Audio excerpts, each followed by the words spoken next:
संत शिरोमणि आचार्य गुरुवर श्री विद्यासागर जी महाराज की जय। नवाचार्य श्री समय सागर जी महाराज की जय। अरहम योग प्रणेता पूज्य मुनिषि प्रणम्य सागर जी महाराज की जय। ओम अरहम नमः। स्वाध्याय प्रेमी बंधुओं, प्रातः स्मरणीय जगत पूज्य आचार्य भगवान श्री 108 विद्यासागर जी महाराज के सरस्वती पुत्र अभीष्ट ज्ञानोपयोगी प्राकृत विज्ञ अरहम योग प्रणेता मुनिश्री प्रणम्य सागर जी द्वारा रचित नई छड़ाला का अनूठा स्वाध्याय गुरु आशीर्वाद से सतत जारी है। हमने अब तक 2 ढालों को पूर्ण कर लिया है। प्रथम ढाल में हमने पंच परावर्तन एवं मनुष्य आयु की दुर्लभता का वर्णन जाना और द्वितीय ढाल के माध्यम से सम्यक दर्शन के विशेष गुणों, महिमा और उसकी रक्षा कैसे करे को समझा। अब तृतीय ढाल में हम 14 गुण स्थानों का वर्णन जानेंगे। गुणों के स्थान को गुणस्थान कहते हैं, जो हमारे श्रद्धा गुण के उत्तरोत्तर वृद्धि पर निर्भर करता है। इनके ज्ञान से डरना नहीं चाहिए। सभी भव्य जीवों को इन गुण स्थानों के बारे में जानकारी अवश्य होनी ही चाहिए। तो आइए जानते हैं 14 गुण स्थानों को नई छड़ाला की तृतीय ढाल की कक्षा के माध्यम से। ओम नमः सिद्धेभ्यः। ओम नमः सिद्धेभ्यः।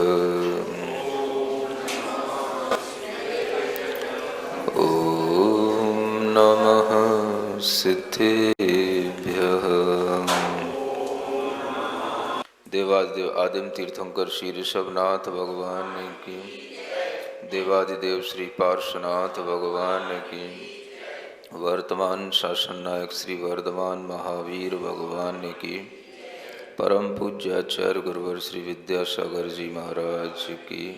अप्रमत्त गुण में मुनिवर जब श्रेणी सन्मुख होवे, सातिशयी वह अधः करण में निज आत्म में खोवे।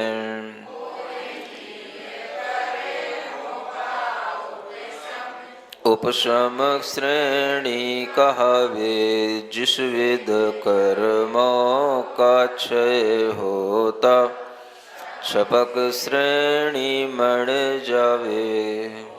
यह 14वां छंद, जिसमें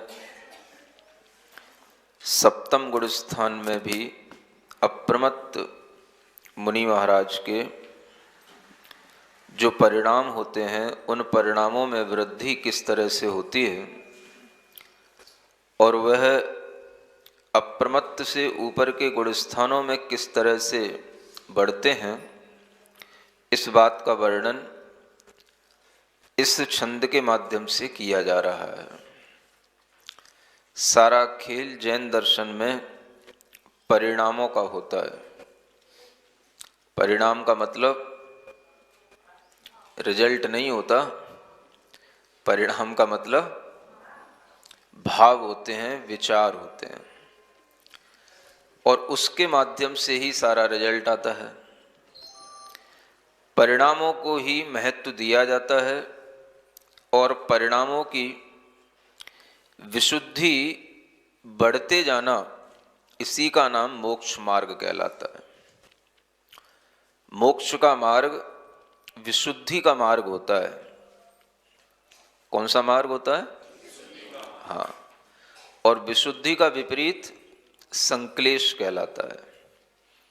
संक्लेश का मार्ग एक तरह से संसार का मार्ग है, विशुद्धि का मार्ग मोक्ष का मार्ग है।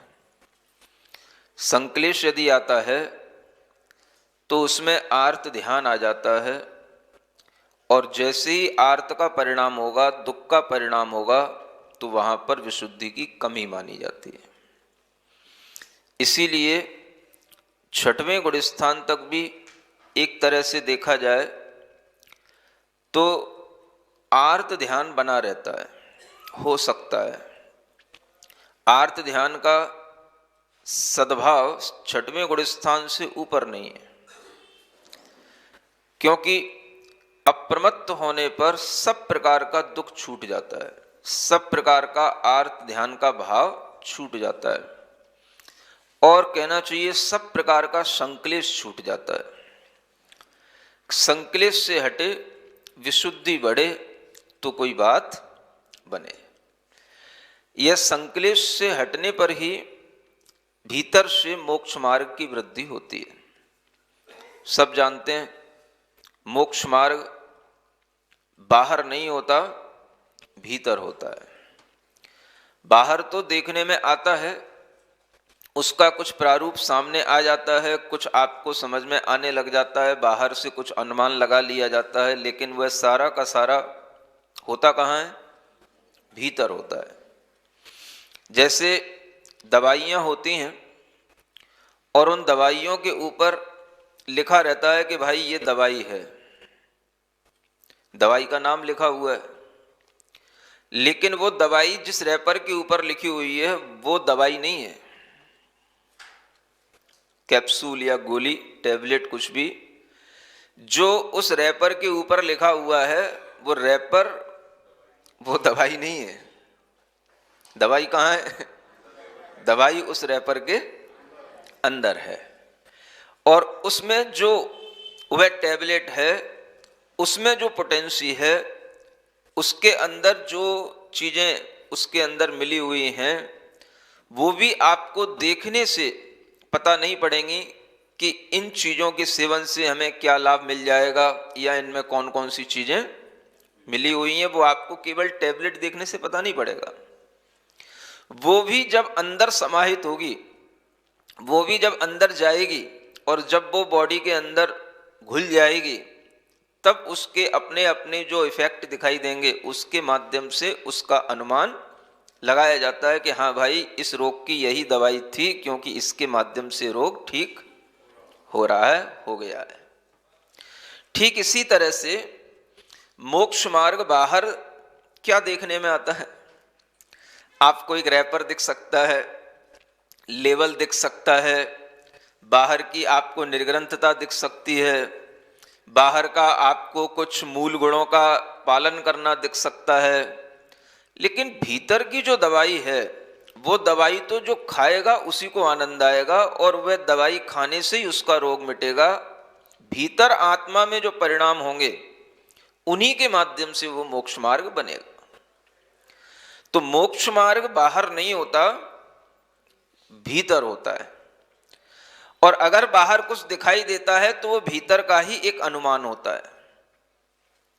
इसलिए ऊपर वाले छंद में जो अंत में एक बात लिखी है, उत्कृष्ट अंतर आत्म होके स्वानुभूति रस पावें।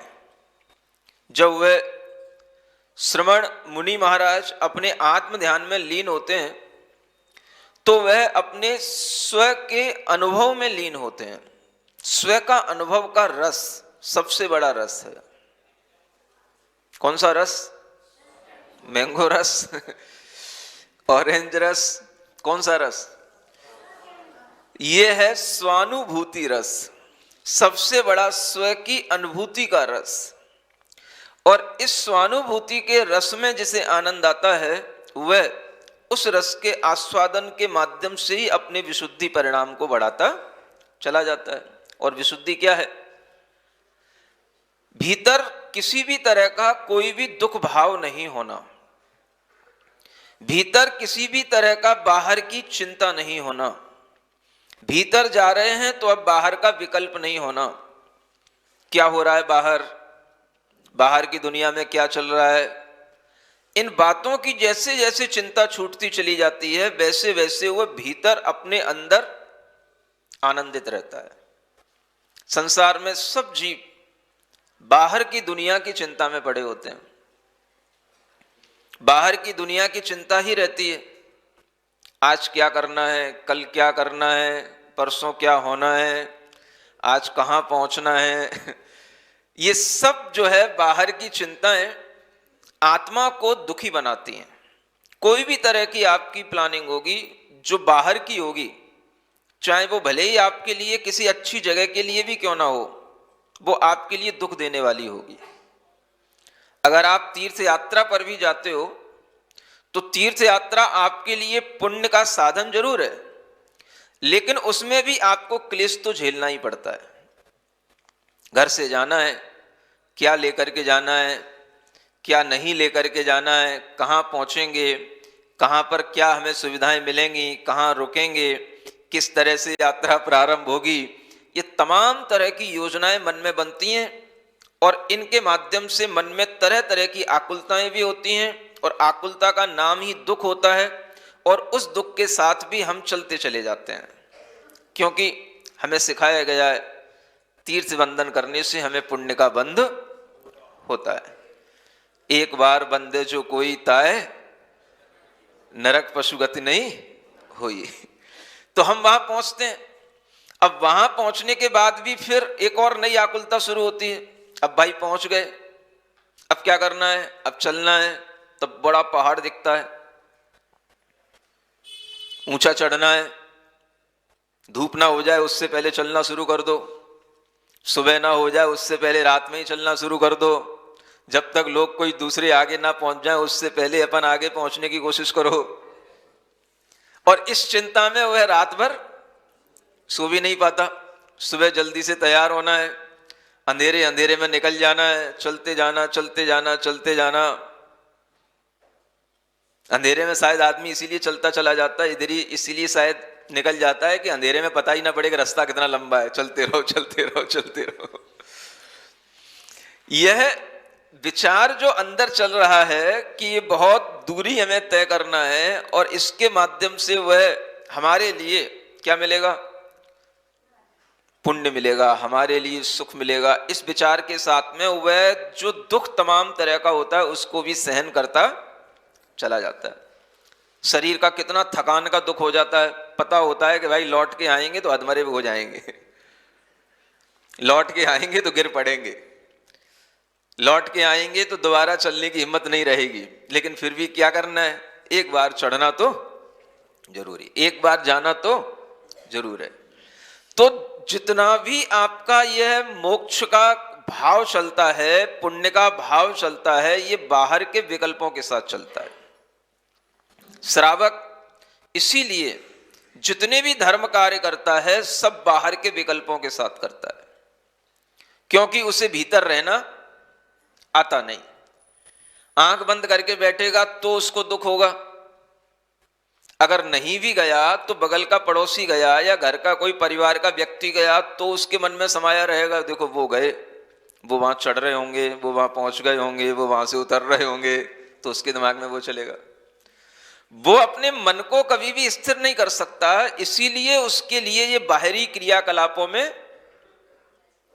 कहा जाता है कि भाई इस तरह से करते रहोगे तो थोड़ा सा घर के संकलेश से बचे रहोगे, परिवार के संकलेश से बचे रहोगे। अब वहां कौन सा संकलेश होगा, तो वहां ये वाला संकलेश होगा, हे पारसनाथ भगवान, हे महावीर भगवान, हे चंदा प्रभु भगवान, कहाँ हो, कितने ऊंचे हो, कहाँ मिलोगे, कहाँ चरण के दर्शन होंगे, वहां ये वाला संकलेश होगा। तो संकलेश तो छूटा नहीं। विशुद्धि एक अलग चीज होती है। विशुद्धि में किसी भी तरह की बाहरी चीजों का कोई आलंबन नहीं, कोई चिंता नहीं। विशुद्धि का मतलब है हम केवल स्व में ही अपना आनंद ले रहे हैं, स्व रस में ही अपना रस आता है और उसी में वह स्व अनुभव में ही इतना डूबता चला जाता है कि उसके माध्यम से ही उसके वह कर्मों का उपशमन हो भी सकता है और कर्मों का क्षय भी हो सकता है। इस छंद में आपको ये दोनों चीजें बताई जा रही हैं। ये 14वें नंबर का छंद है कि इसमें कर्मों के उपशमन भी हो सकते हैं और कर्मों के क्षय भी हो सकते हैं, विशुद्धि से होंगे वो। अब इस तरह की विशुद्धि श्रावक के लिए संभव नहीं है, इसीलिए श्रावक को बाहरी क्रियाकलापों के साथ में विशुद्धि बढ़ानी पड़ती है। गृहस्थी के चिंताओं को छोड़ करके, झंझटों को छोड़ करके अगर कोई उसके लिए अवसर मिलता है तो उसमें वह अपने परिणाम को थोड़ा सा विशुद्ध बना पाता है। लेकिन वह विशुद्धि जो यहां कही जा रही है मोक्ष मार्ग की, अंतरंग विशुद्धि, वह विशुद्धि एकांत रूप से सप्तम गुण स्थान से आगे बढ़ने पर ही प्राप्त होती है। छठवें गुण स्थान में भी वह विशुद्धि क्या हो जाएगी, थोड़ी कम हो जाएगी। मुनि महाराज बोल रहे हैं, ये बोलना भी एक तरह से प्रवृत्ति करना है, उपदेश देना भी एक प्रवृत्ति है, और इस प्रवृत्ति में भी जो आत्म ध्यान में विशुद्धि थी वो विशुद्धि नहीं रह सकती, कम हो जाएगी। क्योंकि बोलना एक पर से जुड़ने की प्रक्रिया है। शरीर से जुड़ना है, पहले अपने वचनों से जुड़ना है, अपने मन से जुड़ना है, फिर और क्या प्रसंग चल रहा है उस प्रसंग के अनुसार वह ज्ञान की बात बोलना है। इतनी चीजों से जुड़ने पर वह विशुद्धि का लेवल कम हो जाएगा। इसलिए जब भी तीर्थंकर मुनि दीक्षा लेते हैं तो मुनि दीक्षा लेने के बाद में वह बोलते नहीं है, तब तक मौन रहते हैं जब तक कि उन्हें केवल ज्ञान की प्राप्ति न हो जाए। इसलिए वो वर्धमान चारित्र वाले कहलाते हैं, उनका विशुद्धि का लेवल बढ़ता चला जाता है। क्रियाएं कोई भी हो, चाहे मुनि धर्म की क्रियाएं हो, श्रावक धर्म की क्रियाएं हो, ये क्रियाएं आवश्यक होती हैं, क्योंकि वह विशुद्धि का लेवल हमेशा एक जैसा नहीं रह सकता। आप बहुत देर तक ध्यान भाव में भी नहीं बैठ सकते, बहुत देर तक जिसको स्वानुभूति का रस आना ही नहीं, तो वो कितनी देर स्वानुभूति का रस ले पाएगा, क्योंकि वो भी रस गुण स्थान के अनुसार आएगा। अप्रमत्त गुण स्थान से ऊपर अष्टम आदि गुण स्थानों में प्रवृत्ति होनी नहीं, तो मुनि महाराज के लिए भी स्वानुभूति का रस क्षणिक होगा। वो भी कब, अप्रमत्त गुण स्थान में, स्व आत्मा के ध्यान में। इधर अगर श्रावकों की देखें तो श्रावक को कभी कभी स्वानुभूति का रस कैसे आ सकता है? स्वानुभूति का रस उसे भीतर से वैसा कभी नहीं आ सकता जैसी आत्मानुभूति होती है, वह आत्मानुभूति श्रावक के लिए कभी नहीं हो सकती। क्यों नहीं हो सकती?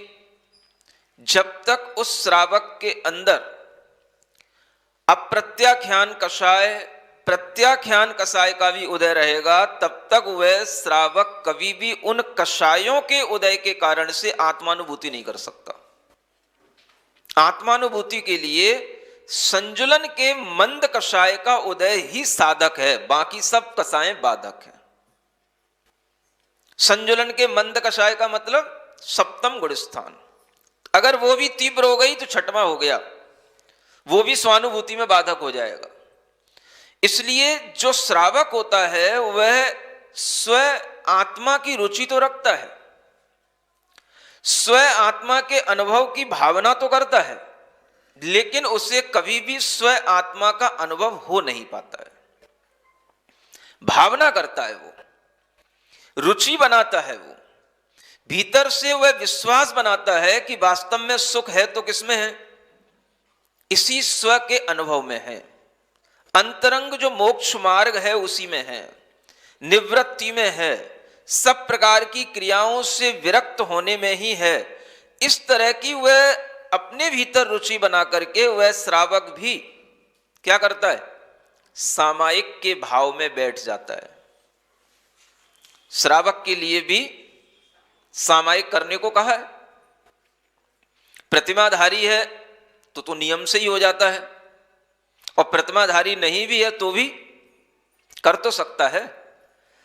वह सामायिक अगर करेगा, थोड़ा भी सामायिक के भाव में आएगा, थोड़ा भी वह समता का आलम्बन लेगा, तभी उसके अंदर अंतरंग से कोई सुख उत्पन्न होगा। सामायिक का मतलब क्या हो गया? समता भाव। बाहर का जितना भी हमारा व्यापार, जितना भी हमारा ग्राहकों से लेन देन, जितना भी हमारी ग्राहकों की आने जाने की चीजें, जितना भी हमारे लिए बाहरी लोगों से जुड़ाव, उससे कुछ समय के लिए छोड़ करके बैठना। हमेशा के लिए तो नहीं छोड़ सकता, तो वो क्या करता है श्रावक? एक सुधी श्रावक जिसे स्व अनुभव की रुचि उत्पन्न होती है, तो वह सामायिक के भाव में आता है, और उस सामायिक में क्या करता है? आरंभ और परिग्रह, इन दोनों से वह कुछ समय के लिए अपने भीतर संकल्प ले लेता है कि मैं मुक्त हो रहा हूं। इन सब दुनियादारी की चीजों से, झंझटों से मैं कुछ समय के लिए अपने आप को दूर कर रहा हूं। कुछ समय का मतलब जितना उसके पास समय हो, 1 घड़ी, 2 घड़ी, आधी घड़ी। कौन सी घड़ी? 1 घड़ी माने 24 मिनट, 2 घड़ी माने 48 मिनट। अगर शक्ति बने तो कम से कम 2 घड़ी, नहीं बने तो कम से कम 1 घड़ी, 1 घड़ी ना बने तो आधी घड़ी। कुछ तो करे। क्या करे? जो श्रवण कर रहे हैं उसका वह कुछ अभ्यास पहले से ही करना प्रारंभ कर देता है। जो अडुव्रती श्रावक होगा उसके लिए भी होता है, और जो केवल अविरत सम्यक दृष्टि है वो भी समय समय पर इस तरह का अनुभव लाने के लिए मन बना करके बैठ जाता है। 24 मिनट के लिए मैं सामायिक भाव में आ रहा हूं। जितना भी मेरा व्यापार चल रहा था, मोबाइल से जो भी मेरा लेन देन था, उस मोबाइल का स्विच ऑफ करके, उसको खुटी पे टांग के नहीं समझ में आया? खुटी पे टांगने का मतलब उसको अलहदा करके एक तरफ रख करके, क्योंकि वही सबसे ज्यादा विकल उत्पन्न कराने वाला है। जैसे ही रिंग आई, घंटी बजी, विकल्प उत्पन्न हुआ, अगर अपन के सामने रखा है, अपन ने देख लिया, किसका नाम आ गया?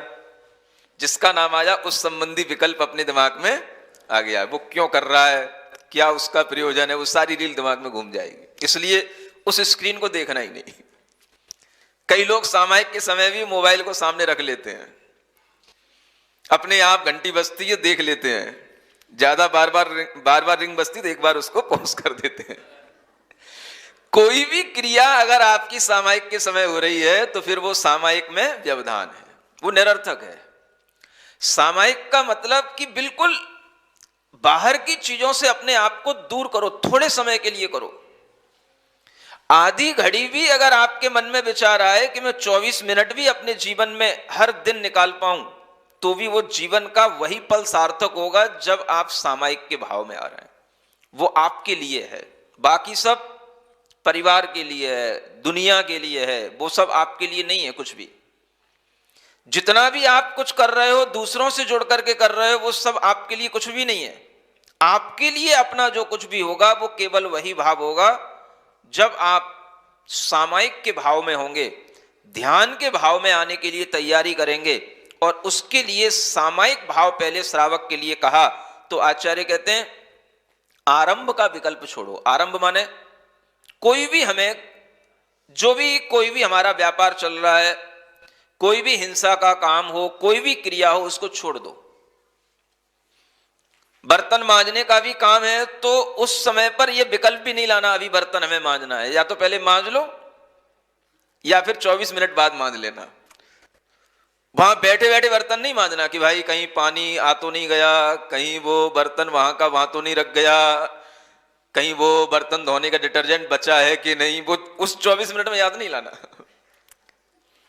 नहीं समझे? या तो पहले निवृत्त तो लो या बाद में फिर निवृत्त तो लेना, उसको सामायिक के बाद उसको कर लेना। 24 मिनट सिर्फ अपने लिए।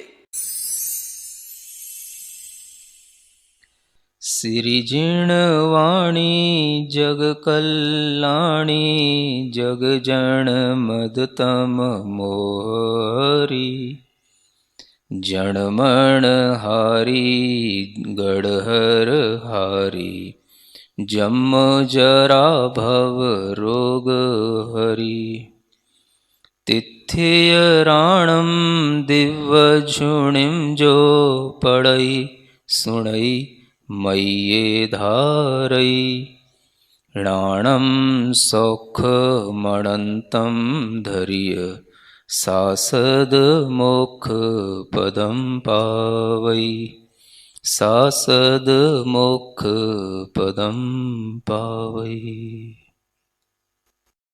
नई चाय डाला आज का सवाल प्रतियोगिता में आप सभी का स्वागत है। आज का सवाल है, शुद्धोपयोग में डैश अंतरात्मा की दशा बनती है, मध्यम, सघन या उत्कृष्ट। कल के सवाल का सही उत्तर है ऐषणा समिति। आप अपना जवाब हमें कल शाम 5 बजे तक भेजें। 3 भाग्यशाली विजेताओं को मिलेंगे आकर्षक उपहार। अपना जवाब भेजने के लिए लिंक पर जाएं या क्यूआर कोड स्कैन करें। ओम अरहम नमः। तृतीय ढाल में 14 गुण स्थानों का वर्णन है। भव्य जीवों के लिए 14 गुण स्थानों का ज्ञान होना बहुत अनिवार्य है। लोग गुण स्थानों के ज्ञान से डरते हैं। इस तृतीय ढाल के माध्यम से आप 14 गुण स्थानों की पूर्ण जानकारी बहुत सरलता से ग्रहण कर सकते हैं। निश्चय से सब जीव शुद्ध हैं, एकेंद्रिय या सिद्ध, विधि व्यवहार बताता किस विध, संसारी हो सिद्ध। योग कषायों के ही कारण, आत्म के परिणाम, तिनको ही गुण थान कहो है, 14 संख्य प्रमाण। ज्यों कोई ज्वरवान पुरुष को, सब कुछ कड़वो लागे, त्यों मिथ्या दृष्टि जीवन को, जिनवर वचन न भावे। प्रथम कहो तेन में मिथ्यात्व, पंचभेद और आनो, एकांतिक विपरीत विनय सह, संशय ज्ञान बखानो। दो नय में एक ही को माने, सो एकांती कहावे, केवली कवला हार बतावे, वह विपरीत रहावे। वैनेयिक कह सब देवन को, और गुरुजन को मानो, क्या सच्चा क्या झूठा संशय, ज्ञान बिना शिव ठानो। गुणस्थान पहले से जीव, चौथो पंचम सातें, कोई भी एक प्राप्त कर सके, भव्य जीव क्रम नातें। जो अनादि मिथ्या दृष्टि हैं, चारों गति के प्राणी, प्रथम लहें उपशम समकित को, पंचलब्धि वश ज्ञानी। सप्त प्रकृति का उपशम जिनको, उपशम सम्यक दृष्टि, सम्यक प्रकृति उदय हो यदि, वेदक सम्यक दृष्टि। जिनवर भक्ति बढ़ाने वाला, केवली द्वय पद मूल, सप्त प्रकृति का क्षय कर पावे, छायक भव को कुल। उपशम सम्यक दृष्टि के यदि, आदि कसाय उदयावे, सा साधन दूजो गुण थान, ज्ञान अज्ञान कहावे। अनंतानुबंधी कसाय का, काज है समकित घाते, एक समय से 6 आवली पल, गिरत समय ही पाते। मिश्र प्रकृति दूजी कसाय के, उदय समय में तीजा, गुणस्थान चौथा पंचम या, छठवें से भी तीजा। सादी बना भवी मिथ्या दृष्टि, पहले से भी तीजा, अंतर मुहूर्त काल बाद फिर, नीचे या ऊपर जा। इन तीनों गुण थान विषय सब, जीव अशुभ उपयोगी, जगन धरें अविरत सदृष्टि, भावत शुभ उपयोगी। यही जघन पात्र कहलाते, जगन ही अंतर आत्म, शुभ उपयोग बढ़े व्रत से तो, मध्यम अंतर आत्म। सम्यग दृष्टि को नित होवे, धर्म धर्म फल प्रीति, यह संवेग तथा निर्वेद, भवतन भोग विरक्ति। आत्म साक्षी का मैं अघनिंदा, गरहा गुरु से कंपा, उपशम भाव क्षमा परिणाम, सर्व प्राणी अनुकंपा। रत्नत्रय धारी में भक्ति, साधर्मी से नेह, 8 गुणों के पालन से ही, सम्यग दर्शन लेह। चौथे से पंचम सप्तम जा, आदि तीज आ जावे, लघु मुहूर्त 66 33, सागर काल रहावे। 12 व्रत धर त्रस हिंसा तज, थावर घात न कीजे, देश विरति पंचम गुण ठानक, संयम रति निज लीजे। असंख्यात गुण श्रेणी प्रतिपल, विधि निर्जर को पावे, मध्यम अंतर आत्म सोही, मध्यम पात्र कहावे। त्रसथावर हिंसा से विरति, पंच महाव्रत धारी, तीव्र चतुर्थ कसाय उदय में, हो प्रमाद की वारी। सो 6वें गुण थानक मुनिवर, उत्तम पात्र बने हैं, मंद कसाय उदय गुण सप्तम, रहित प्रमाद पने हैं। होय प्रवृत्ति भी सप्तम में, शुभ उपयोगी होते, मध्यम अंतर आत्म भी वे, ध्यान विना विधि खोते। निज आत्म में लीन मुनीश्वर, शुद्ध उपयोग लहावें, उत्कट अंतर आत्म होके, स्वानुभूति रस पावें।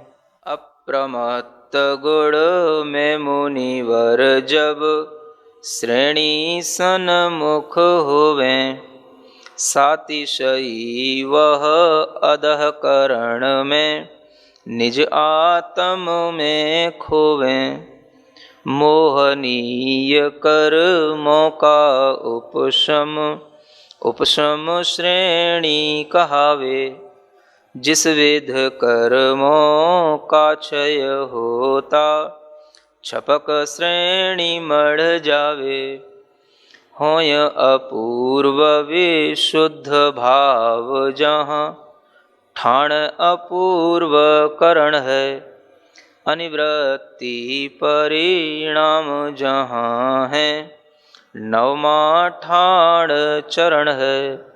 सूक्ष्म लोभ ही शेष बचा ज्यों, कौसुम्भी पटलाली सूक्ष्म सांपराई 10वें गुण अंतिम राग प्रणाली होय सभी उपशांत कसाय सो 11वां ठाड़ो नष्ट हुई यदि सकल कसाय छीड़ मोह वह जानो घाती कर्मों के क्षय से फिर केवल ज्ञानी सयोगी 13वें में योग नाश से केवली होय अयोगी 5 स्व अक्षर समकाल 14वें में रहते होय सिद्ध गुण ठाण अतीत शुद्ध है निश्चय नयते स्वाभाविक उन सुख रुचि राखे सो ही भव्य कहावे यह अपूर्व अवसर है आया रुचि स्वरूप मन लावे।